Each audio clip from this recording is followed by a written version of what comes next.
que es van incorporant.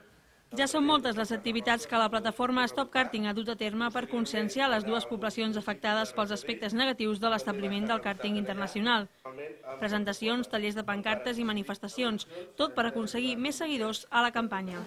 Llavors nosaltres pensem que l'indret que han triat no és el més adequat. Pensem que aquest tipus d'instal·lacions han d'estar fetes preferentment en zones, per exemple, de polígons industrials on no hi ha habitants a prop, ben comunicats, on no molesten els sorolls, i pensem que aquí el Pla de Morató és el lloc menys adequat.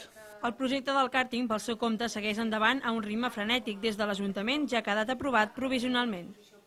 Les pressions econòmiques venen molt des de dalt, estan molt implicats en aquest projecte des de dalt, estan fent uns terminis, estan anant molt ràpids amb les resolucions, cosa que mai s'havia vist.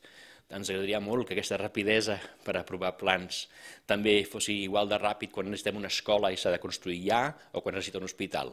Aquí no, aquí estan anant rapidíssims en aprovar coses sense adonar-se de la gravetat dels fets.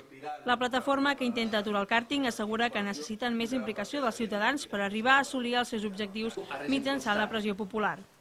Sembla mentida, però hi ha gent que encara no té informació sencera del tema. I seria molt lamentable que passi com altres coses, que en principi la gent es queda molt passiva i només quan veu ja construït el càrting i els sorolls, llavors sí que es començaran a mobilitzar. No, cal mobilitzar-se abans per evitar els efectes d'aquest càrting, d'aquest circuit internacional.